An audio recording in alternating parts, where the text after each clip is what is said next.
Hello, everyone. Did I just overhear someone's nap time?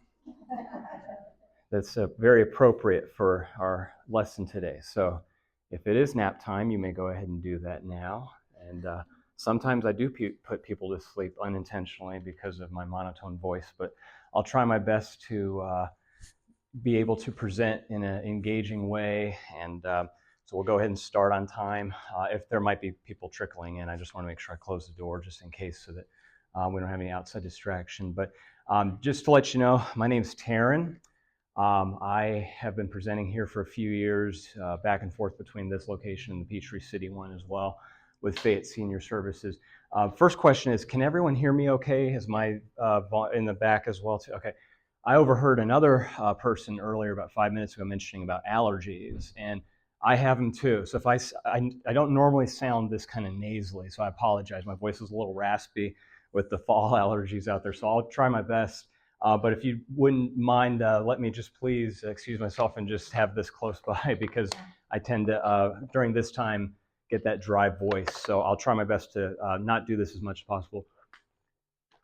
So today's called the sleep solution, how to sleep. Does anybody need help sleeping? Or maybe sleeping better, probably, right? And today, that's what we're going to discuss. So just to let you know, these are today's goals. If you can see this okay in the back, everybody's okay with being able to just see today's agenda and outline. And why is it important? Well, let's start right there. As you know, I come out, and some of you, I see some familiar faces. Some of us I know are new to each other. But a lot of discussions and topics on PowerPoint presentations like this usually include things like, why is diet important, right? Eating correctly. Why is it important to do strength training, exercise? All of those things are obviously very important. But today's agenda with sleep, I would argue, has become even more critical than ever in today's grind. You hear that word grind, especially in this country. It's almost like a badge of honor or a medal of pride to be able to work 14-hour days and brag about being able to, I only got 4 hours of sleep last night. I'm doing great. And we're going to do a lot of myth busting too, because you hear a lot of times people will say, well, seniors don't need as much sleep. As we age, we need less sleep, and that's fine, So we'll hear a lot of different concepts like that, but my goal is to help kind of realize a total holistic picture of why sleep truly is a core essential pillar. There's 5 main pillars. You've got, again, like I said, exercise, nutrition, neurodegenerative disease health, exogenous molecules and medicines, things in the environment. But sleep is a 5th important pillar. That's what we're going to really focus and talk about today because it doesn't get enough credit. And in fact, a lot of times you'll hear people say that sleep is a waste of time. Taking ourselves, the average longevity of a lifespan, if someone lives up to 90, 100 years old, well, they're still going to be dead a lot longer than they are going to be alive, right? That includes all of us. So a lot of us have that concept, especially here in America, is I don't have time to waste. I don't have time to sleep because I got to do everything right now as much as possible within 24 hours of 7 days a week. Because if I sleep, I could do that later. When I die, I'll be able to rest for the rest of my life. But unfortunately, again, that's a bad stigma. And so we're going to see why. And again, I'm going to present to you a lot of those concepts of why that's not necessarily true. How sleep, deprivation of sleep, in fact, will lead to things like high blood pressure, heart disease, things like Alzheimer's, and other complications, metabolic disorder, insulin resistance, things of that nature that are all interconnected very importantly. That's why it's so critical to take very serious caution of this. And again, as we're discussing this, as we're going along, and when we get towards the end, we'll probably go about 40, 45 minutes. That way I can leave about 10, 15 minutes of questions and answers towards the end. So that way we can hopefully get everything addressed during the lecture. And while we go through this, we're going to really focus on the physiology of sleep. Okay, so there's different stages of sleep. We've heard of things like light sleep and deep sleep and REM sleep, REM, rapid eye movement sleep. So let's talk about that for a second. Those are so important. Some people say, I didn't get enough deep sleep, for example. That's critical. Deep sleep is what helps our physical body mostly. I didn't get enough REM sleep. That is the sleep that's most important for the brain. If we don't get enough of that, they all work together. So starting with light sleep, if you get down and the body is going to be relaxed, it's getting prepared to go into a sleep. That's your light sleep. That's when the blood pressure lowers. That's when the resting heart rate decreases. And that's when we get to a calming stage of being able to hopefully get to sleep. And once you're in sleep, again, those three different cycles work interconnectively together. So when you have like a deep sleep, that's really important, as I mentioned, for the body to get help on immune repair, on any type of muscle growth, and for the immune system, just physically everything in the body to develop and really hit optimal health, if that makes sense. When you hit that rapid eye movement sleep, that REM sleep, as I mentioned earlier, that's more for the brain. That is what helps with cognition. That's what helps avoid things like cognitive decline, dementia, things of that nature. So look at it this way. If that's important for us, then we should probably treat sleep just as importantly as we do, did I get enough exercise in the week? Did I do enough strength training during the week? How did I eat this week? How I slept, sleep hygiene is very critical and crucial. And again, as I mentioned, it doesn't get enough just due. It's really put at the last priority when it really should be at the top, if that makes sense, whenever we're talking about how much sleep that we're getting. And again, its impact on memory, mood, and energy is just so important. If you think about it, I guarantee, I won't ask, but if we went around and raised hands and said, if you ever had a really bad, horrible night of sleep, like let's say you had insomnia, you didn't sleep, I'll bet that you didn't probably next day say, I had the best day ever the next day following. Usually that's not what would happen, right? There's a correlation. Usually what happens is after a horrible day of sleep or night of sleep, it's very hard to function. And there's a reason for that, because your body's circadian rhythm's off, you don't have enough energy, your mood's gonna be horrible, and it's gonna be hard to fake that, just to get through and say, I could be fine, I'll be all right, and manage through. Your stress level's gonna be up, and it'll increase other things, like, again, as I mentioned earlier, raising the heart rate, raising blood pressure, and increasing stress. So just all the more reason that it's really important and vital to take that so seriously right now.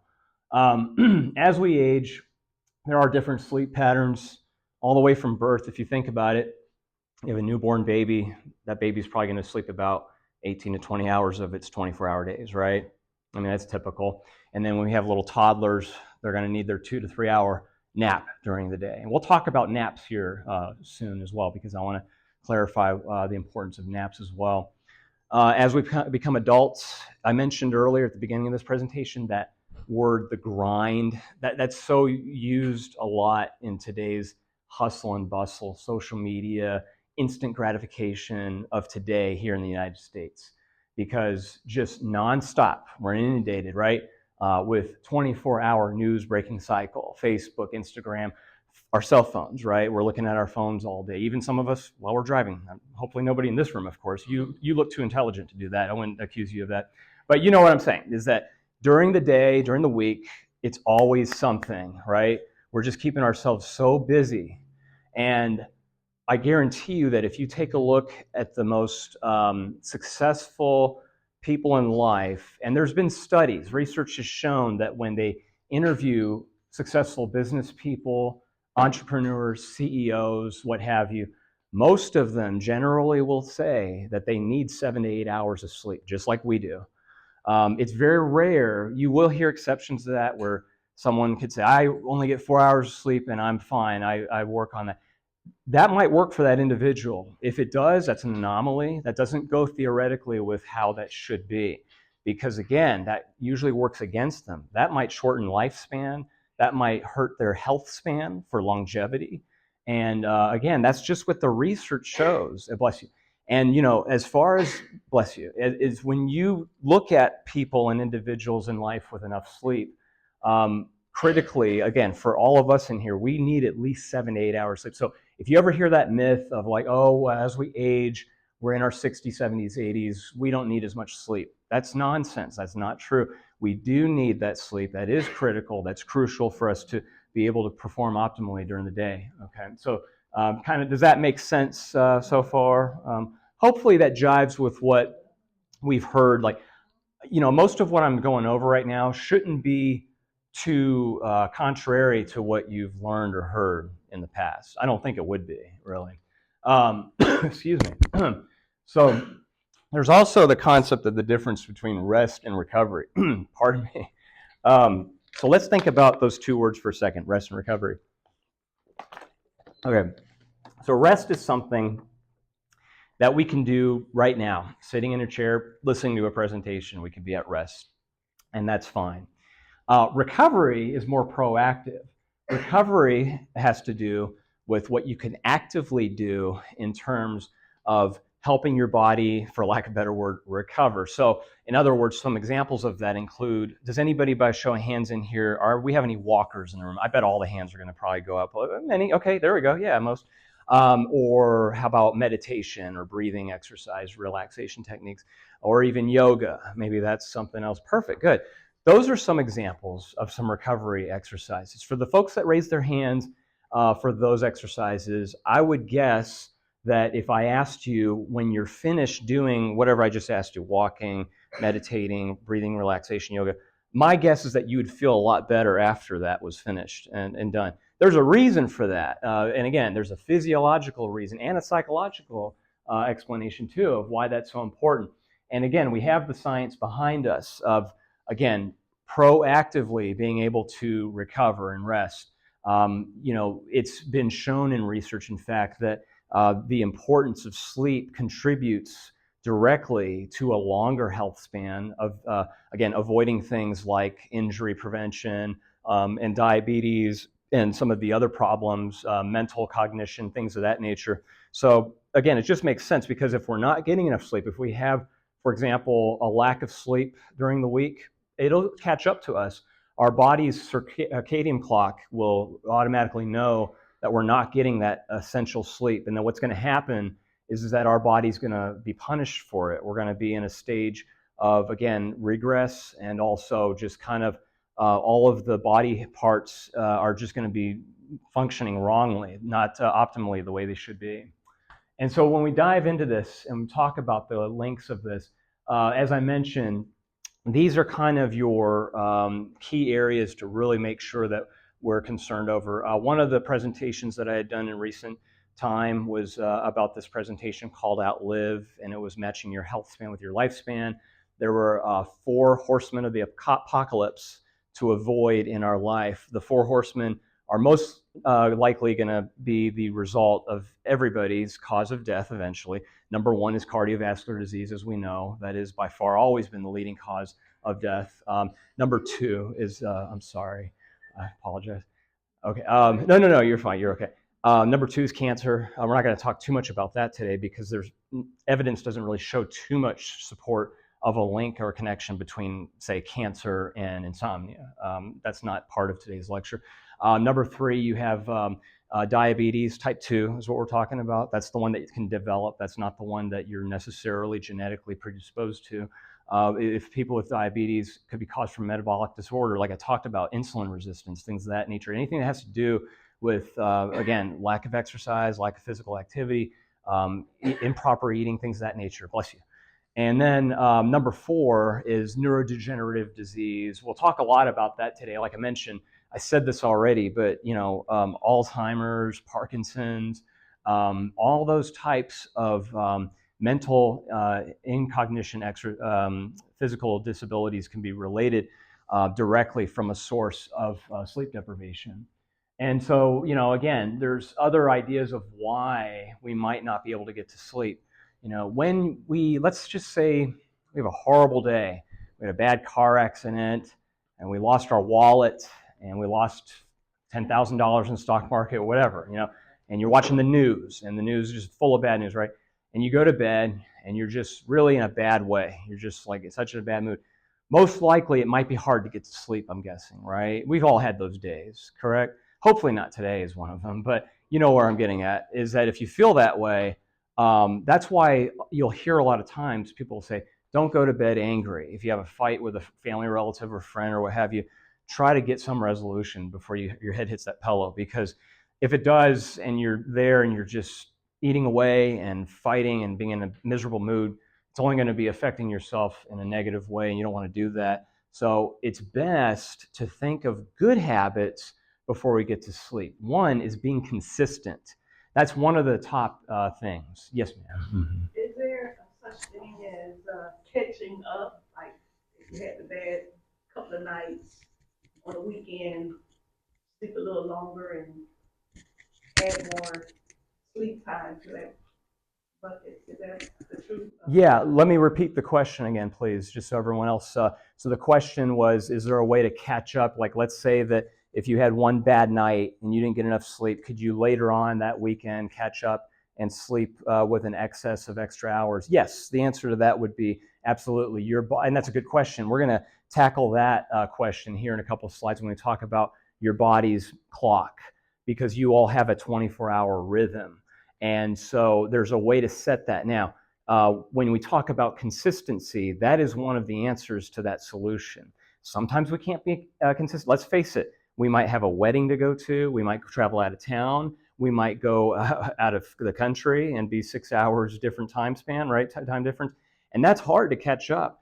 But again, very good question. Yes. So if we're more consistent and we go to bed at a regular time, our goal would be to develop those good habits and say, I'm going to make sure that I go to bed at the same time and try to wake up at the same time, as much as possible, of course. That's just generalizing.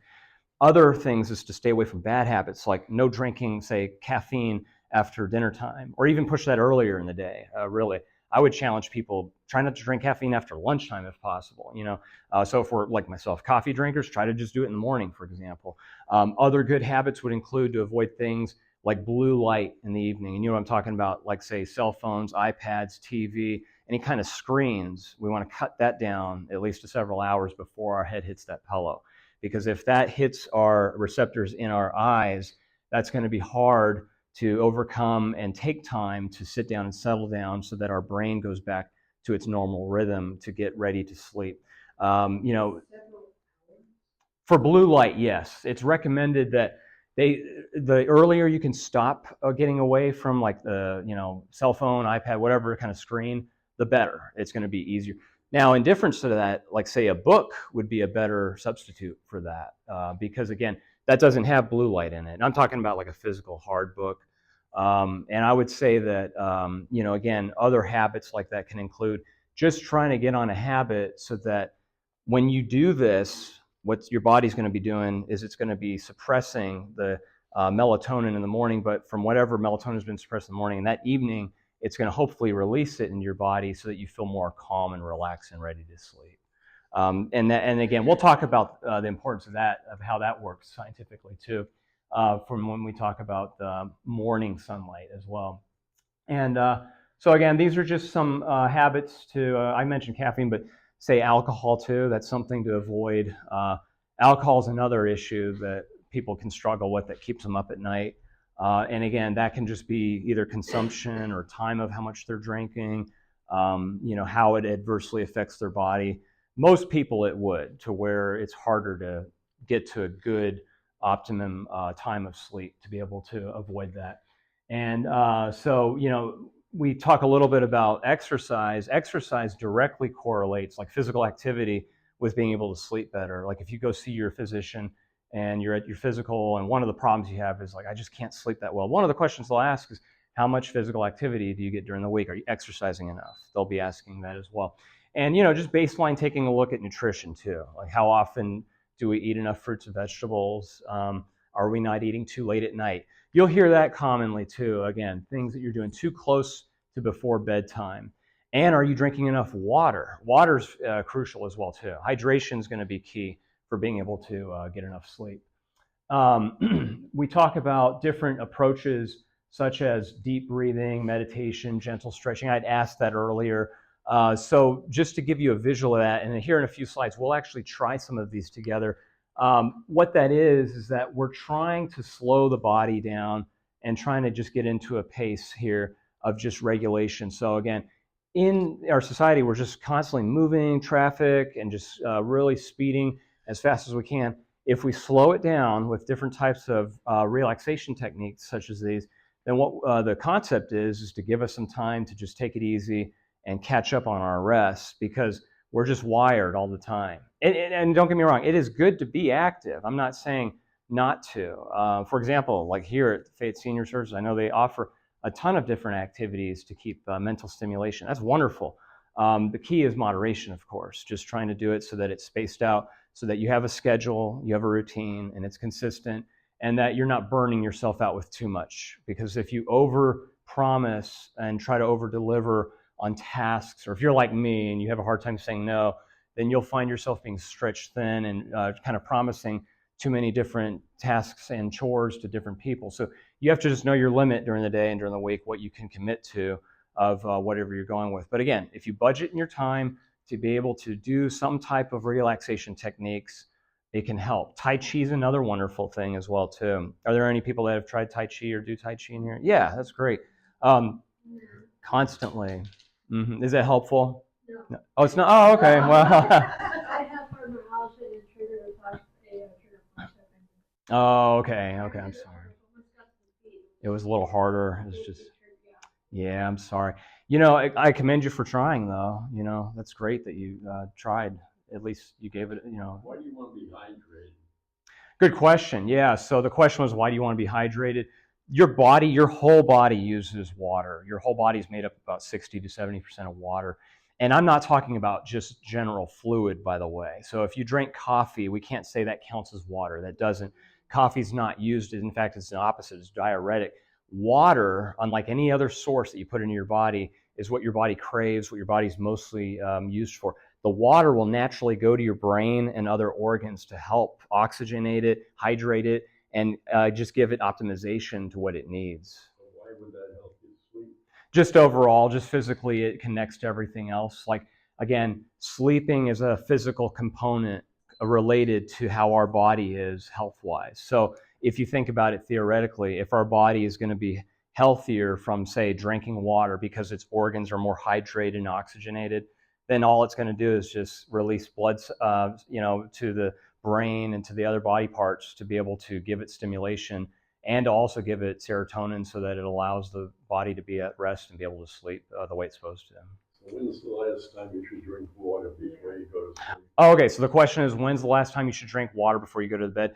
I'm on a water pill. And on a water pill, I would say that that's one thing you can drink during the day. I know the one deterrent to that is a lot of people will say, well, but it gets me up and I got to go pee at night.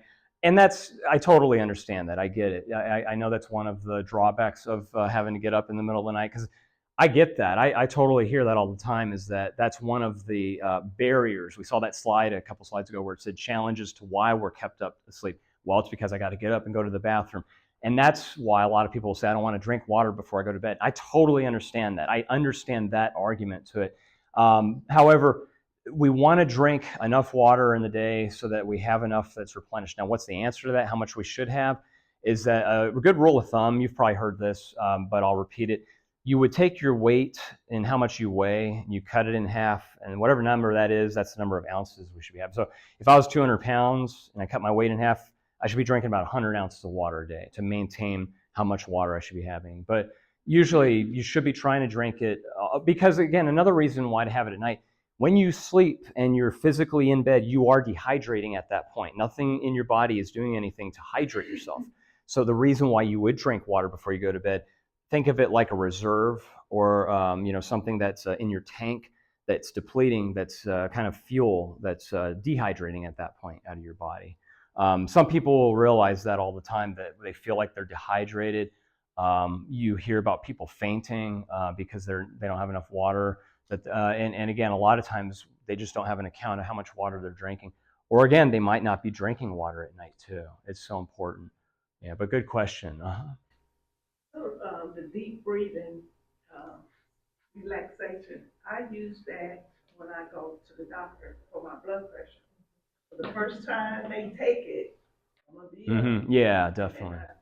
I learned here at the center, those deep breathing, and I can literally get it down to like 10 points lower, or sometimes 20, just by doing those deep breathing exercises. Good for you. Yeah. So just to repeat, she was mentioning that when she goes to the doctor, usually, and it might be when you sit down and they take your blood pressure, your heart rate, it's going to be higher than normal because you've just come into the room, you've walked in there. So her idea of the deep breathing, that's a really good example of how that helps. And she said in her case, bring it down about 10 points to when they test her. So that's excellent. If that's a great example right there too, as well as showing that the benefits of your body being at a better result and better score when it's being assessed at that time by the doctor. So good. I'm glad. Thanks for sharing that. That's great. Excuse me. So there's different types of recovery tools that and again, we've talked about these. Excuse me. We're going to be taking a look at some of the stretches, as I mentioned, and we'll talk a little bit more about the other things like the exercises and hydration, nutrition. But I just want to talk about naps for a second. I mentioned earlier the importance of naps. Anybody in here get naps during the day? Yeah, good. I encourage you to try to, if you can get what's called a cat nap, like a 20, 30-minute cat nap. They're crucial. They help. They help recharge the battery, so to speak. When you get a 20 to 30-minute nap, theoretically, that's going to be a light nap. That's where you're lying down, the body's at rest, and you're just getting to sleep, and then about 15, 20 minutes later, you're up. Great. That helps kind of to the point earlier what I mentioned about calculating back to those reserves that you might have missed out on before that were deficient in. Also, you don't want to sleep too long. You don't want to go to an hour nap or a 2-hour nap because we don't want deep sleep or REM sleep as a nap. That's not a good tool to use because what that will do is that will confuse our body and play tricks on it and make it harder. It's going to challenge us at night to be able to get the real optimum beneficial 7-8 hour consistent consecutive sleep that we need, if that makes sense. Okay. Mm-hmm. Say short naps, I take that as being more than one a day. I think that's okay. I mean, yeah, that's fine. When reading it, it says naps rather than nap. Yeah, that's true. Yeah, Seriously, that's a good point. just one or can you take? Good question. Yeah, I mean, if you get one in, great. I'd say if you get a couple in, I think that's okay. Personally, I think that's fine. Yeah, but that's a good point. Yes, ma'am. When should you stop napping? And by that I mean, let's say you go to bed at 10. When's the last time I should prevent my body? Oh, I see what you're saying. Yeah, so the question was like, for example, if you go sleep at 10 p.m., what time should you up to not nap at? And that's a good point. Correct, yeah, where you would throw everything up. I think it's important to stay as early as possible to that. So if, say, 10 p.m. is your bedtime that you're going to sleep, I personally wouldn't go past 1 or 2 p.m. for that nap. I'm just thinking because if you're stretching it less than 8 hours before you're going to get that sleep, that might be cutting into that sleep time that you need. So I would suggest that if you're getting up at, I'm guessing you're probably up at 6 or 7 in the morning, probably, or maybe 8. Oh, good for you. Good, perfect. And again, this is the thing. I said 7-8 hours. If you're getting more than that, that's great. That's fine. So it's okay. If you're getting more than that, that is totally fine. But I would say in your case, maybe if you could get a nap in after lunch, that'd probably be okay. I would say that'd be fine. Good question, though. Yes, ma'am. I'm going to get to this, but I'm going to speed ahead. One of the issues I have is awakening during the night, go to the bathroom or whatever, and not being able to fall back to sleep. And secondly, the number of years I worked and I would get up at 5 or 5:30, part of me still, even though I've been retired 15 years, I'm still waking up at those 2 time periods. So how do I address being unable to go back to sleep after a bathroom visit, and also waking up at the time I did when I worked 15 years ago, and not being able to go back to sleep? Yeah. So I'm far off my 7 or 8 hours because of those interruptions. yeah, let me just repeat that for the computer folks watching. So it was a 2-part question. One was if you get up in the middle of the night for the bathroom, how to try to fix and resolve this. And then number 2 was working about 15 years ago, you were used to a set schedule where you get up real early in the morning, and now that you're retired, you're not having to, but now you're having to get up early in the morning. How do you get away from that? Okay, to get back to sleep. Right, exactly. So very, very good question. So with the bathroom idea, it's just however you can get yourself back to the way you were before you got up to the bathroom. whatever's involved with that, getting as, and again, some of the ideas were on the board earlier, keeping the room quiet, dark, cool, in the consistency of lying back down after you've gone to the bathroom and hopefully just falling back asleep. I know that's and we will address that, by the way, at the end. I'm going to talk about that. I know that could be an issue. I'm just giving you the best advice of, there's what's called neuromuscular relaxation techniques. You may, and again, we're going to take a look at these when we talk about some of the examples of them, but just to kind of scratch the surface, what you want to do, and no matter how you sleep, some people in here sleep on their back, sides, stomach. Ideally, the best way you're supposed to sleep is on your back anatomically, and you're supposed to take deep breaths into the nose, out through the mouth, close your eyes, and just visualize some mantra that you're on the beach, somewhere that you really enjoy, that you just can't get enough of, that you wish you were there right now, and just try to focus on that and try to just let your body escape and your mind not race and think about anything else. Hopefully, that would be some of the ideas that would be able to help you out. And then jumping ahead to the idea of, and your problem is very common where people were just so used to that grind, up at 5 a.m., and then they're not having to do that anymore. And all of a sudden they're still up at 5 a.m. and such. And the key would be to try the best to get to sleep, at night. If you find yourself sleeping early like you had been doing in your work life and you're getting up early, well, one question would be, if you're sleeping really early, can you stay up an hour later? That's just one thought I'm having in my head right now, is maybe just thinking, well, what would it be if you challenged yourself to read a book for an hour later and falling asleep an hour later, maybe testing that just to see if that might give an idea. Because then again, hopefully it would push you to be a little bit more tired in the morning and just say, I can't get up this early. I need another hour sleep. Hopefully, I don't know. I'm just thinking of just if that might help.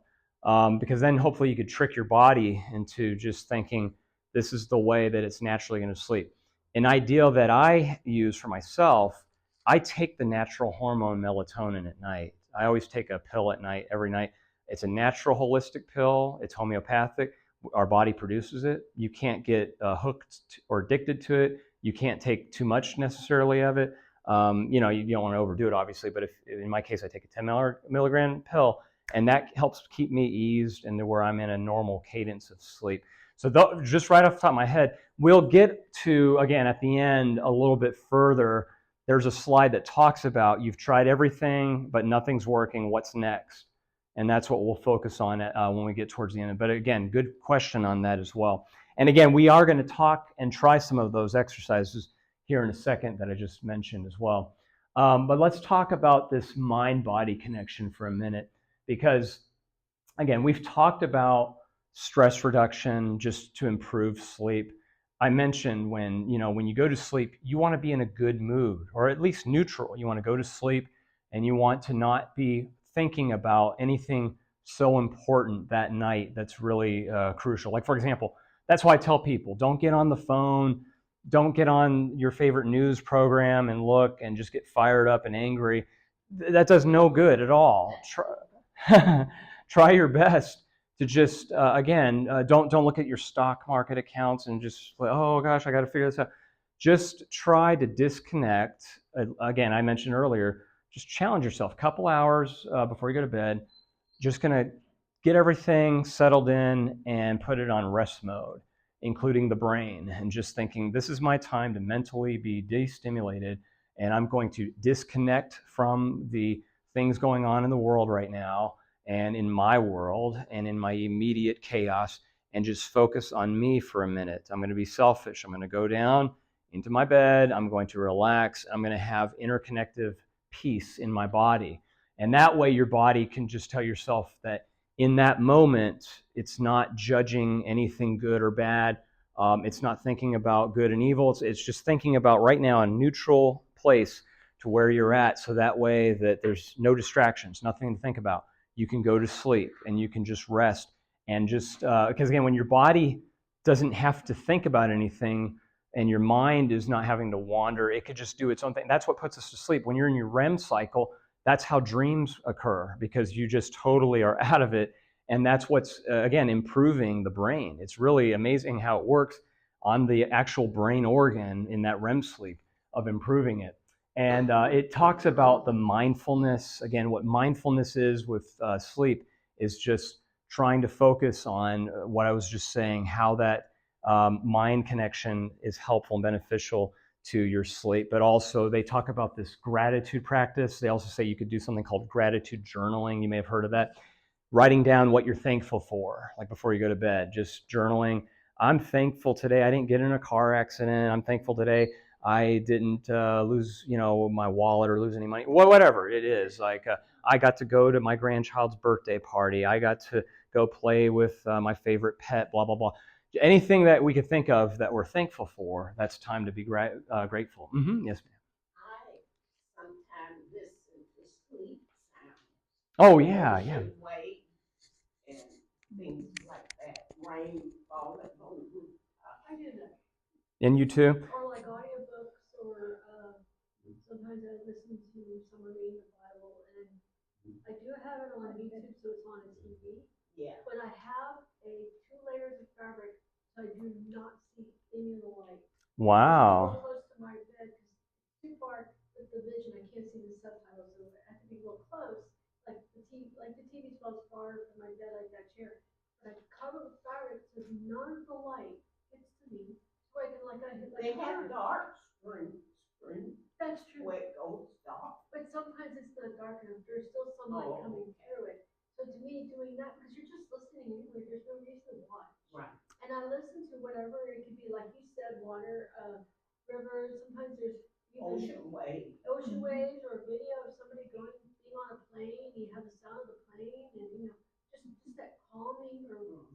And sometimes when someone's reading an audiobook or a Bible, I turn it down to where I can barely understand it. You don't want it too loud, because that way you can easily doze off. That's one thing I've done. Love it. Great suggestions. Thank you so much, both of you ladies. So again, just to repeat some of the suggestions were the sound machine. I think they call it white noise, or any kind of calming waves and music. And in the background with the TV. I think those were phenomenal, wonderful ideas. I mean, absolutely. So if those are helpful for, again, the lady that asked earlier about what tricks, maybe some of those suggestions, those are terrific. I love those. And, on that note too, I know that there are free sound apps that are available too on your smartphone or on the computer, so you can always download those and try some of those as well. But wonderful idea. That's tremendous. That is great. Yes, ma'am. Have you ever heard anybody suggest reading something that's extremely boring? Yeah, good idea. Yeah. So the suggestion was reading something that's extremely boring. Great idea. When I was in college, I had this music history book, and I thought, if I ever have trouble with insomnia, I'm going to read this. Because I hated that book. It was so boring. That's again, great advice. Yeah, again, those are wonderful ideas that you just gave. So again, seriously, I think those are tremendous. So try to think about things like that, and I can't say enough. Those are terrific. Yes, ma'am. The other thing I want to bring up is I deal with fibromyalgia. Mm-hmm. So I deal with insomnia, and one of the things I had to do for a long time was I had to get Sequel, and I was taking it, and it was helping me. But I noticed that when I drink it, I get up, I started feeling the effects in my brain, my thoughts and stuff like that. And I listened to this one person on YouTube. They said, "Don't take it," because he was talking about side effects. He said, "You're supposed to only drink it for like 2 or 3 days." I was drinking it for months. Because if I did not drink it, I wouldn't sleep at all. And I hated that, because I hate using this. I know it's like Benadryl. Either way, it's still a drug. And then finally, I've been trying these other natural herbal sleep, like, I don't know if you've heard of Z Relief from, it's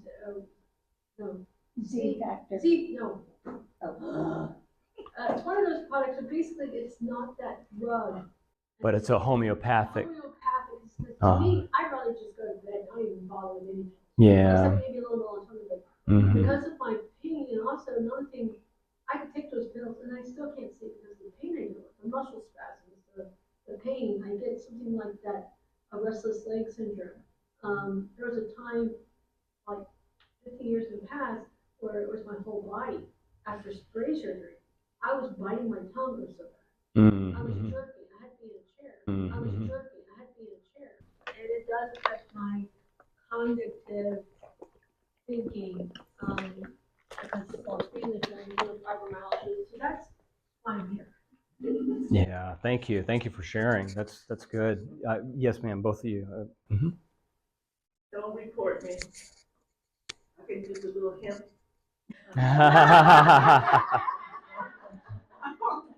I think that's okay, because if I'm not mistaken, I think that's and it's over and it's legal now too. So if that works, then I'm not going to judge. No, it's not cheap. But I can put about 5 drops under my tongue and hold it there, and then once I swallow it, is it addictive? No. No, it doesn't have the THC. Right. Yeah. Good point. It doesn't have THC. Yes. Did she say cannabis? Yes. Yeah. Hemp. Yes, that's right. Or hemp oil, hemp seed. No, again, this is great. This is good because I'm liking this. That we're hopefully everyone in here is getting ideas back and forth, bounce around. We could try different, things. But no, I think if it works, why not? Definitely. So it's mixed that wine. Oh, that's a good question. So wine and its effect on sleeping. So a couple slides ago, it talked about alcohol. Now, there's different studies that would suggest that maybe a glass of red wine is okay at night. We've heard that it might actually be beneficial for cardiovascular health. I don't think that one glass of wine either way is going to, adversely or do anything negative. But on the same token, I don't know if it necessarily is beneficial in promoting health to say, make sure you take a glass of wine before you go to bed because that's good for you. I think that, again, everything in moderation, and if you're drinking enough water to balance out any type of alcohol, including wine, I think that's fine. But to say, well, I would never suggest, if you can't get to sleep, try drinking a glass of wine. I don't think that would be the fix. Like you hear, like, I think my dad reminded me when I was a baby and we traveled, this is before car seats, they would just throw me in the back of the car. And I was a horrible traveler. And we travel all the time. We go on the plane, screaming, crying. And he said that Uncle Jack would always keep me company. He's referring to Jack Daniels. He would actually slip me a little. So, yeah. I don't know if he was joking to this day, but he always reminded me of that. So, but no, thank you again. So now here's where we could do a little bit of what I mentioned earlier, some of that interactivity. This is the fun part. So we can go through some of these. Now, we've already talked about those breathing exercises a little bit, right? So if you take a deep breath in through your nose and then out through your mouth, you want to hold the breath in for about 4 seconds. So it's 2, 3, and then breathe out about 6 seconds. 1, 2, 3, 4, 5, 6. So it's a 4-second breathing in, inhalation, and about a 6-second exhalation. And whenever you could do this anytime. I drive to Atlanta Monday through Friday to Buckhead, and believe me, I have to do that a lot with the drivers out there. So a lot of times if you're in the car, you could, and then take it easy, right? Just breathe. You could do your breathing at night. You could do your breathing anywhere. I mean, you can think of it, just breathing is one of the easiest things to do because we're all doing it right now. But really controlled breathing and doing those breathing techniques, that'll help as well. Stretching demos, right now we're all in this chair. We can take our hands, maybe we could do something like this and interlace our arms and push the hands to the sky, the ceiling, and just kind of, that'll really feel good on those shoulders, right? Or maybe even like if you take them and you push them towards me like that, right? And sometimes we could really, really feel that stretch in the shoulders. You might be able to grab top of our head and pull it down to the side so you feel a little stretch in the neck there. You can also do the other side. And anything that I have you do, you always want to do it balanced, like symmetry. Just one side, do the other. Some of you are already doing it right now, but if you put your foot over your knee and you pull in the knee and you really get a good hip stretch, that's a great way to stretch that hip. And you really, really feel that chest and that knee coming together. And then you could do the other side and grab knee and pull the chest in. And that's a great, great stretch for the hip. You can extend your feet out where you're sitting and just reach for your toes, just reaching down and get the stretching on the back of the legs, the lower back. That's all right. You could get further and further. That's the cool thing about, I overheard somebody that I used to be able to reach that far. The muscles are just like rubber bands. So the more you practice them, the better you'll get, that you can get further and further and further. So just keep practicing. Any of the stretches that you're doing. You can even, at your where you're sitting at, just pulling an arm and pulling the other arm, and it kind of just stretches. So just all of the stretches can be done. Right before you go to bed. Before you get to bed, take 5 minutes and just do some basic stretches. Get on the floor, lie down, and twist your body. Do the cat-cow stretch, cobra stretch, child pose stretch. You've heard of all these, downward dog and all those. You can always go online, go on YouTube, go on Google, type those in, and you can go on ChatGPT. You can go on OpenAI and tell it, give me a 5-minute stretching routine to do at night. And it'll do it for free right there for you. So that's the wonderful thing about the world we live in right now, that at the resources of our fingertips, we have everything that we need right there within a matter of seconds to do that for us. We already covered, you beat me to the punch. My question to everybody was going to be this last one: what helps you sleep better? And it was just brilliant. Some of the best suggestions I heard in here in terms of what helps us sleep. So hopefully we got some really good ideas bounced back and forth when we were kind of going around the room on that. Yes, ma'am. That's a good point too, right? I'm glad you reminded. Okay, so not eating too close to bedtime is very important. You're right, because what happens? Your stomach feels full.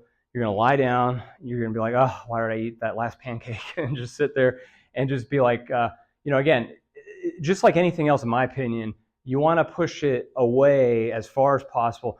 For example, people ask me all the time with personal training is, I heard I'm not supposed to eat carbs after 7 p.m. Is that true? Blah, blah, blah. And it's not so much about that, like in terms of when you're supposed to eat carbs last. I'll actually tell my clients, don't eat any carbs after 4 p.m. And they're like, after 4? And I'm like, yeah, because then, because most of us are not moving once it's after evening time. When we sit down, we get settled in, we're not burning calories. And our metabolic rate of burning calories is not going to be sufficient enough to burn those carbs. So that's why I like your idea. I think that it's better to push it a little earlier before we go to bed and not have food. Yes, ma'am. The question I have is, there are times I get really hungry and the growling keeps you awake. So is there something you can just eat to shut the thing up? Yeah. Just shut up the growling. Yeah. So like the stomach's growling at night, and is there something I could eat lightly before I go to bed? That's the key. You hit it with a nail on the head. It should be something light, hopefully like a protein if possible. Cheese would be an excellent way to like something like light string cheese or something like that. That would be good because, again, it's not heavy on the stomach. It hopefully will get that fix of, okay, I'm not full anymore. So anything that quenches that hunger for bed, then yes. I would not advise you to just suck it up and, oh, don't worry about it. That would not be the answer. You want to go ahead and address it. So. I wanted to share, as a joke, I said, something for your stomach to play with at night. To keep it from growling. But yeah, it's irritating to feel that. Yeah. Just that hunger, it's like, I don't want to eat, but. Right, yeah. And that goes back to just trying to be consistent too. Just saying, okay, I'm noticing a pattern here. I'm going to bed and it's always growling at this time. So how can I address that at night? What can I do to eat so that it's not going to be growling or hungry? But yeah, good point. Oh, the two ladies, I don't know who had their hand up first, but both of you, just. I would suggest lavender. Oh, okay. Lavender is Essential oils. essential oils Mhm. and chamomile. I rub lavender On your feet. on my feet. Yes, I've heard that. Yeah. Yep, I'll try that. I've heard that's. Thank you. And I'll sleep pretty good. I've definitely heard that. And as far as chamomile goes too, like tea, like chamomile tea, definitely. Oh yeah, for sure. Yes, ma'am. I found if I eat milk or sweets after 5 or 6, then I have phlegm that makes it really hard to sleep. But one thing I found that helps, that was my daughter back there, if I have a little hunger before I go to bed, is popcorn. Oh, really? And that's probably light too. I mean, It's like 100 calories for a serving, probably. Not even that. Yeah. 40, Oh gosh. 40 or Yeah. 60, depending on what's on. Oh yeah. So that's excellent. Yeah, I would just say if that works. Mm-hmm. I tried Dr. Teal's bubble bath. I've heard of that. Yeah. It really Yeah, Dr. Teal's bubble baths. I've heard of that one. Mm-hmm. It's lavender. That's lavender. Someone is lavender. That's- Yes, I have lavender. Oh, okay. And you can also get the Epsom salt to put in there also with the bubble bath. Perfect. So she was mentioning Epsom salt with the bubble bath too. So Dr. Teal's. It is scented, but you can choose the different scents. They've got rose smell, but I always get the lavender and the chamomile. They got eucalyptus. So I've tried the different ones just because I want to see that. I'm sorry? Is yoga good to have? Oh yeah. Like Greek yogurt is preferable because of its protein content. So high protein yogurt would be more preferable. Yeah, that's whenever I'm telling my clients, Greek yogurt, raw almonds, as you mentioned, cheese, things that are higher protein would be good. Mm-hmm. Also, But yeah. my doctor was telling me I needed to improve my sleep hygiene. Well, and that's everything we're talking about in Essential. This title of the presentation was about to be called Sleep Hygiene. Sleep hygiene is what can you do before you go to bed so that you're sleeping without distractions and with better quality sleep. We've addressed some of them already with, again, like stay away from caffeine in the evening, especially, hopefully. Stay away from blue light right before you go to bed, things like that. So as far as improving your sleep, again, those are great ideas that you're batting around and helping out with. So that Dr. Teal's is right there, I think, right up there with it. Get rid of the TV in my bedroom, but that hasn't happened yet. And I'm not ready for that. What about those glasses that are made for blue light, sleep masks? Oh, okay, yeah. I'm not familiar with the glasses that are what they reflect the blue light off or something. Oh, I didn't know about that. I don't know. I have to look into that. Oh, I didn't know that. Okay. Is that right? Really?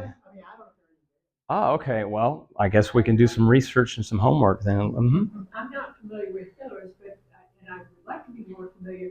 I take some of my husband's handkerchiefs that are so worn and almost threadbare, and you can wash them every 2 or 3 nights. And I fold them like in fours and just put them and mold them on around my eyes. Oh, like a sleep mask kind of. Oh, yeah, that's brilliant. It's cheap. I'm very cheap. Well, the elastic is too tight for my head on the sleep mask. So this is what I chose to do instead of that. That's wonderful. You can mold it around your face, and I wash it so often I keep it clean. That's perfect. And I can control the thickness to blot out the light. Nice. So I don't That's know if tremendous. that would help everybody. Again, great ideas. This is really, really good ideas for everybody in here to. Yes, ma'am. Are you familiar with a product called Calm? Yeah. Magnesium. Yeah, that's sold in the homeopathic aisle there, like Powder. holistic naturopathic. You know, water. Yeah, I've heard of that. I just Yeah. got some. What do you put in it? Water? You take it with water, but you don't just take out the whole dosage at first. Okay. You just, a small amount. It's like a teaspoon. Okay. or Okay. half, mix it with water. The directions on there, but it's powdered magnesium. Sometimes it's very effective. It relaxes you if you're anxious. Good. Sometimes you can get some good sleep off of it. Mhm. Walmart sells it. You can find it probably Kroger. Perfect. Walmart, which is where That's wonderful. Good. Yeah. It's wow. If you do too much of it, it acts like a laxative. Oh, okay. Okay. Oh. the most you pay for their direction. I think it's 2 teaspoons. Don't do that. Oh, don't even do that. Start with maybe a half a Little bit. teaspoon. Yes. Okay. Because, like she said, if you know what magnesium does, but it has so many benefits. Yeah. You could also take supplements, magnesium. Magnesium as like a tablet or a capsule. Yeah. Good. Take the magnesium. Love it. Yeah, certainly. Yeah. Do you drink the calm before bedtime? It's a laxative. Do you drink the calm before bedtime? Yes. Like right before? I take it in the evening, and it just relaxes you. Excellent. And Exercise. And we all need yep, magnesium. that's it. Exercise as well, and magnesium goes along with all the supplements that are good. So yeah, you're right. Okay, so I see we have 5 minutes remaining, and I think we're almost through my presentation here. So I will fly through the rest of these because I think most of these we've already hit a lot of. Again, we've talked about background noise or reading and so forth. Consistency, we knocked that into consistent rhetoric, and then journal to track progress. So what that means is that when we're at night, and let's say we're having a pattern of bad habits, like what's going on, you can journal and write down, like, what am I doing that's causing that? Maybe you can find something like a pattern, like what's causing something negative or positive. Hey, I'm having the best nights of sleep. What's going on? You can journal and write down. And you can use the phone for that. That's fine. That's okay. And again, yeah, the blue light, but again, right, yeah.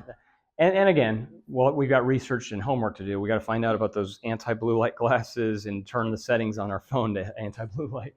And then now, as I mentioned earlier, let's say we tried everything that we just talked about, right? And nothing's working. Let's say we're getting up in the middle of the night, going to the bathroom, and can't get back to sleep. We're getting up still early in the morning. We can't figure it out.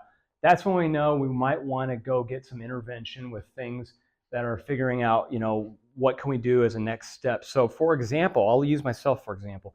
I have Kaiser Permanente as my insurance. I'm sure all of you have wonderful insurance and different plans that you might be able to use. If not, there might be options for things like sleep studies. I would encourage you if that's something. Oh, okay. Is it? I'm sorry. So again, there's just different methods that we can try that if we ever have an opportunity, like for I'm just using myself for example, like when I'd seen the doctor, I had some problems sleeping, and I have Kaiser Permanente, and he told me, let's go get you to do a sleep study, and he wanted me to go ahead and do that. And so that is something, and I encourage you, I'm not saying that don't see. I don't. They check, yeah, good question. The question was, do I have sleep apnea? That was one of the things the doctor was trying to determine. And I didn't have really the signs and symptoms for that, but he just wanted to ensure before going to the next step. But it doesn't hurt to get checked because maybe there is an underlying issue. Hey, ladies in here, thyroid problems, right? That's always a constant, and just different ideas of just like, going to the medical doctor when it's necessary to figure out. But as long as you're going to get your general annual health physical, all the more reason to ask about that anyway. Why not? It just takes a few seconds to ask. So to summarize everything up, sleep is essential, right? It is essential for aging well. And we want to prioritize what we know of sleep and know the difference between resting but also proactively recovering. Like we said, things like yoga, meditation, walking, breathing exercises, some of the stretching that we tried in here. Making those changes progressively, like baby steps. Don't just, A to Z, 0 to 60 miles an hour, say, I'm going to try 10 different things right now. We want to try incrementally and try figuring out what helps right now, little by little. And then also, again, just knowing that it's going to help you stay independent and feeling better and have a proactive longevity of life. So again, like I said, we do that in baby steps. We don't do 10 things all at once. That's why at the end I always ask, I'm like, you notice the last slide is what's one thing we can try. That's the challenge. That's the gauntlet I always throw out. Just think about today's session, what we talked about with sleep, exercise, nutrition, the importance of hydration. We've talked about supplements. We've talked about a whole bunch of almost everybody in here was talking about different great ideas that works. And then again, just think about what is the one solution that you might try that might help. And for some of us, maybe that will be trying to put hemp underneath our tongue. So who knows? Whatever, if it works, why not? So last two questions. Yes, ma'am. Okay, we haven't talked about REM sleep. Is there anything you can do specifically for REM? I've been tracking mine, and I'm way low on REM. Is that just an age thing? I don't think it's necessarily age correlated. Everything talks about general stuff. Yeah, like as far as REM sleep, we can't tell ourselves, our body, now let me go into REM sleep. We can't do that. And what REM sleep is that, again, that's rapid eye movement. That is when your body is totally subconsciously dreaming. That's your dream stage. Your dreams will only happen in REM sleep. So I don't have the answer to telling your body and your mind how to do that. I will say this though, not only with sleep studies, but you ever heard of this thing called the U ring? I think that's how you pronounce it. It's a ring that you put on and it's supposed to measure your sleep. I even think Apple Watches do it now, and they have different, I'm sure, yeah. So maybe we could try that and just see. But it doesn't tell you anything about correct. I don't know if we're there yet in terms of medical technology. I think exactly what you said, you do one thing, say that. Yeah, yeah, that's a good idea. Mm-hmm. You got it. You nailed the head. Yeah, that's right. I was just gonna ask you, is 8 hours still the golden rule? I think 8 hours is right there at the golden ballpark estimate. If you're a couple more hours of that, that's okay. If you're less than that, if you're 7 hours, that's okay. But if anything less than 7, try to get a little bit more if possible. That would be my goal. Mm-hmm. Snoring. And then how to overcome snoring. That's when to seek medical help and sleep study. That's what I would do. You're right. Have you tried one already? Like done a sleep study? I've not. I'm trying to figure out. There's different ways you can actually go to the hospital and they'll have you stay overnight. I know some people don't like that idea, but they do have take-home self tests. Has anybody in here done it before?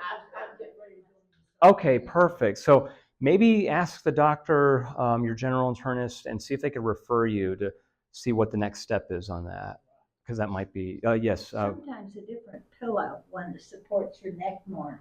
There you go. Like that. A different pillow. We could try that. That's one thing. That's great. Thank you. In the beginning of class, you mentioned that you take melatonin. Oh right. What, Yeah. what is the product that you take? And Oh yeah. I So know it's different milligrams and all. yeah, mine 10 milligrams is a little high. That's the one I take, and I just take it because my sleep. I get up super early in the morning, so I have to go to bed really early. So I want to ensure that I'm tired at a certain time, and so you just go to the store, go to Publix, Walgreens, CVS. It says melatonin, and it says 10 milligrams. They have different products. They have different brands. You could buy them in a tablet form, like I do. You could do them in like a chewable tablet. You could do gummies, yes, and anything. I take it about an hour before I go to bed. Yeah, and so. Yeah, I think that's probably safe. Maybe an hour before, and then that would be good. Yeah. There you go. Yeah, exactly. Right. Yep, absolutely. Well, I promised everyone you'd be done right on time. According to my calculations, we are right on time. Thank you very much. I appreciate it. Thank you. Nice to meet everyone. And the last thing I'll say also, there's material at the exit. Feel free to take whatever you want at the end there. There's just different promotional stuff for some of the other things. But again, thank you. You all are great. So appreciate it. We'll see you next time.